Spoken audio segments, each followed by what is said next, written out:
Hello and welcome to this video. I'm Marcus Hayes and recently I hit 500 subscribers on YouTube. I never expected that many people to actually be interested in what I get up to in my cars, so thanks to everyone who has subscribed. I really appreciate the support. Now that I've hit 500 subscribers, I want to see if I can hit 1,000. So if you're into your cars and you haven't yet done so, do click subscribe and activate the notification bell to be kept right up to date with future uploads. I've got loads of exciting stuff planned for this year, including more drift days, more drag racing, and I want to start doing grip track days as well. And I'll be filming all of it and bringing it to the channel to share with all of you. Massive thanks to everyone who has taken the time out to leave comments on my videos as well. I make a point of reading every single one. Most of them have been positive, but if you do have any criticisms, do put them in the comment section and I'll take it all on board. All that being said, it's time for me to get round the garage and crack on with today's video. In this video, I'm going to be turning my attention to the bodywork on Maude, my 2 litre Zetec powered Mk2 Escort. She had a bit of a coming together with a Beamer at a recent drift day, and now has a dent on the driver's side rear quarter panel. If you haven't seen the video of that drift day, you can do using the link at the top of the screen now. Before I start on Maude's dent though, I want to touch on something that I mentioned at the beginning of my last video. Right, so as I mentioned in my last video, I'm finding it impossible to get my Allen key socket on 1 out of the 4 Allen key bolts that are holding my gearbox to the bell housing. Since then, I've bought these flexible bars for my ratchets off of eBay, and I'm hoping that these will solve my problems. Right, so it seems that these flexible bars are enabling me to get on the 1 Allen key that I couldn't get on before. So that should be sweet. And that now means that I can nip that one up, which I wasn't able to do last week. Right, while the car's jacked up, I'm just going to put a bit of oil in the gearbox because it's obviously lost quite a lot where I've been driving it all week with a leak.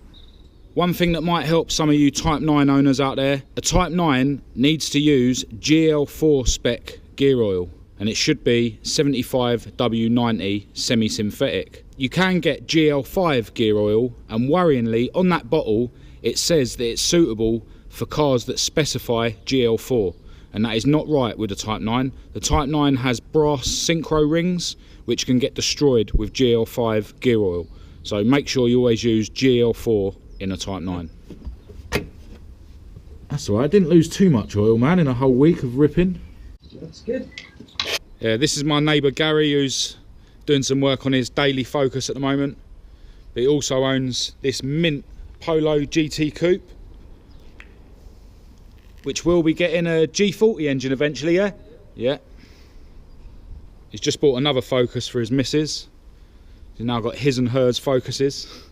And he also owns this Fiat Uno. Plans are to put a Uno turbo lump in it, no? Yeah, yeah. eventually. Eventually that'll be Uno turbo. There's not much daylight left today. I was working earlier, so I ended up getting round here really late. But now I'm going to start working on this dent. So here is said dent. It's going to take quite a lot of panel beating and probably quite a lot of fiberglass and filler. But the main thing that's going to make this job difficult is the fact that the fuel tank's in the way. So I'm going to need to remove the fuel tank, remove this light unit, and also remove this bumper. And then I can actually start whacking the dent out. So if I can at least remove those bits from the car today, then I can come around here tomorrow and get cracking with the bodywork. Gary's shuffling around his many vehicles. Time for him to go home. Alright, first thing I'm going to do is drain the fuel tank. Originally the fuel line would have been going all the way along the bottom of the car to the mechanical fuel pump attached to the engine. But I've got this electric fuel pump mounted in the boot, so the fuel line comes out of the tank and into this pipe here. So I'm just going to undo this Jubilee clip and then I should be able to pull the fuel line out of this hose and then empty the fuel into a jerry can.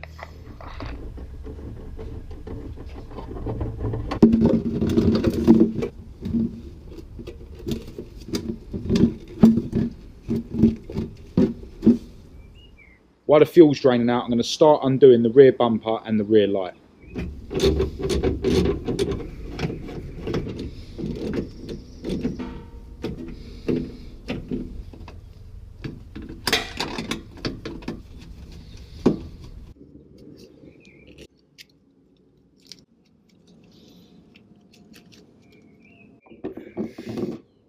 Alright, you can see here where this bolt for this bracket was pulled through because of the impact. I've disconnected the bumper from there and there, and once I get this fuel tank out of the way, I'll be able to fully remove the rear light unit and remove the last bracket from the bumper.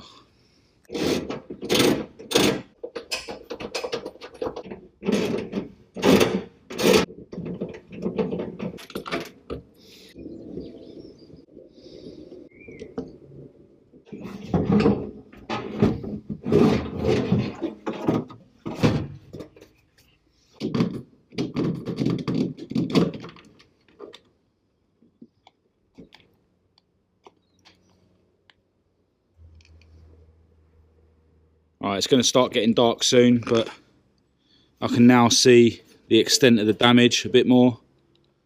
It's got a proper bumper shaped imprint there, which is quite funny. Obviously the main dent is around here, and it's twisted up where this seam is as well, which is obviously put this light area out of shape. I'm sure I'll be able to make it look a whole lot better than it does now. I'm just going to have a little go at panel beating it quickly before it gets completely dark, and then I'll start packing up and I'll crack on with this again tomorrow.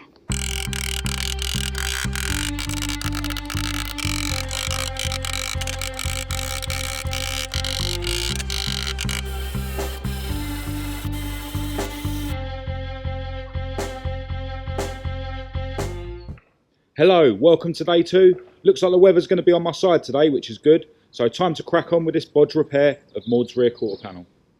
So in the daylight, we can see what I managed to achieve yesterday. I was only panel beating it for about 10 minutes or so, but it looks better already. I'm going to give it another little go with the hammers, and then I'm just going to start throwing fiberglass filler into it. I've cleaned up inside here, back to bare metal, which will make the fiberglass filler stick a lot better. I'm going to fill in the hole for this bumper bracket, and also this other hole that had a rubber grommet in it, as well as all the holes that have been created by me bashing the metal about. The fiberglass filler that I use is this U-pole fibril.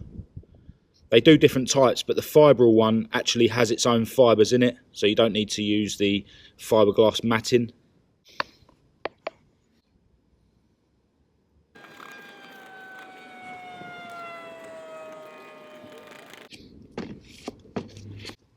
Just literally going to slap it in there.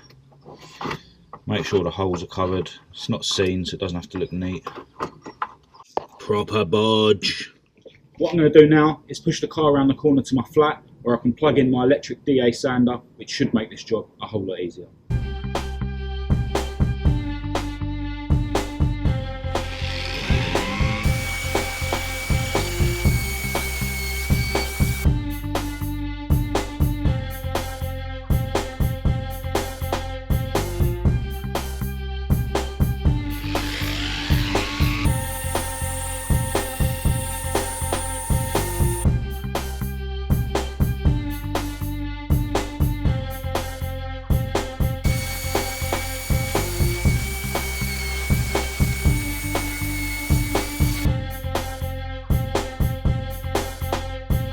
Bit of a weird name, but it's not bad stuff.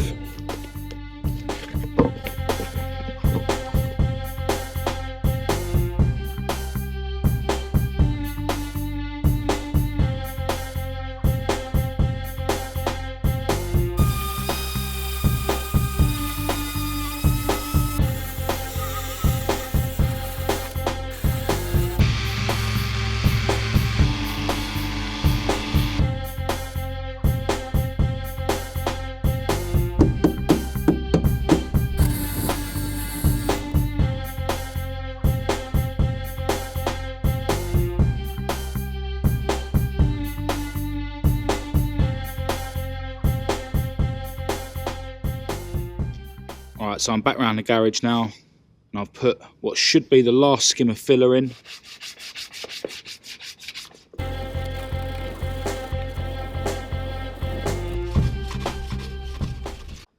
You what? I've removed this gearbox. What one? Oh, what, for the Fiesta, yeah? Yeah. Right, so that's all the filler and rubbing down she's getting. I'm going to start cleaning everything up and applying the primer now. Annoyingly, I've only got one paint preparation wipe left, and I've got no panel wipe or anything at this garage, so...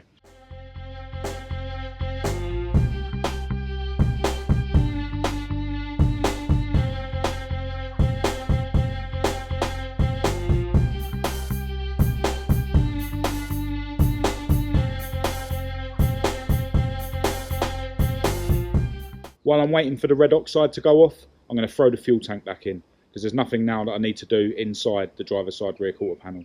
Just noticed that this rubber hose that goes from the filler to the tank is really badly cracked. Now I don't have a replacement at the moment, so I'm going to have to throw it back in as it is, and I'll get on the internet and order myself a new one of those later on.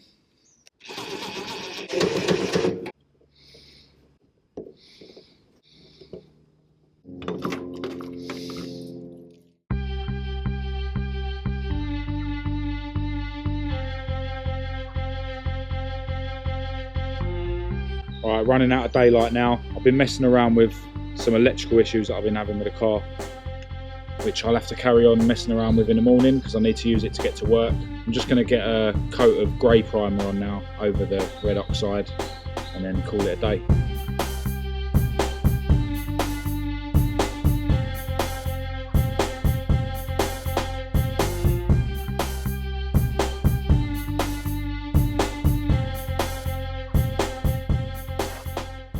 Hello, it's been 2 days since the last clip and Maude still isn't back on the road. It looks like the electrical issues I was having is being caused by a worn alternator, which I kind of ruled out because the alternator hasn't actually been on the car that long. But the fact that the car spends a lot of its life above 6,500 revs might explain why it's failed prematurely. I've ordered a new alternator from Retro Ford, which are quite expensive but should be quite good quality, and that should be here today. Yesterday before work I managed to put another coat of grey primer on the rear quarter panel and the rear panel, and yesterday evening after work I managed to get the first coat of matte black on it using Cat's headlights so that I could see what I was doing. So this morning I've come around the garage before work to give the car another coat of matte black paint, and I'm going to remove the old alternator so I'm ready to put the new one on tomorrow morning.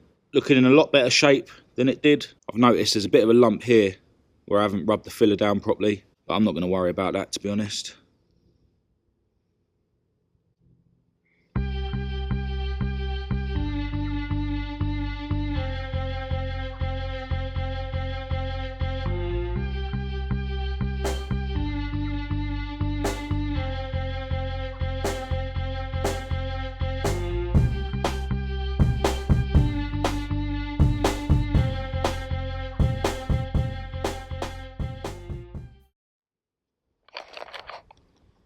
Right, so now I've just got to go in and get cleaned up and get to work. Cat's giving me a lift. Another couple of days have passed and Maude's back on the road. I had her back together yesterday, but I didn't have my camera with me. Had to bash the bumper brackets about quite a bit before I could actually get the bumper back on. They were really twisted from the accident. The repair isn't perfect, to be honest, but it's good enough and she's ready to be caved in again. Well, hopefully not. The new alternator was delivered the day before yesterday, which is the day after I ordered it, so can't say fairer than that. So massive thanks to Retro Ford for sending it out so quickly. It's all fitted, it's charging the battery, and I've got no light on the dash now, which is good. Retro Ford gave me a 12-month warranty with this alternator, so if Maude does decide to kill it in 6 months, at least I know I can replace it for a new one. I'm not really sure what I'm going to be up to next with my cars, but I'll definitely keep you posted. And for more real-time updates on what I'm up to, make sure you follow me on social media. I'll leave a link to my Instagram and my Facebook in the description of this video. If you enjoyed this video, please do give it a thumbs up. And if you haven't already done so, click subscribe and activate the bell so that you don't miss out on future uploads. I'm going to end this video here, but I'll be back very soon with some more Ford Escort based content. Until next time, thanks for watching.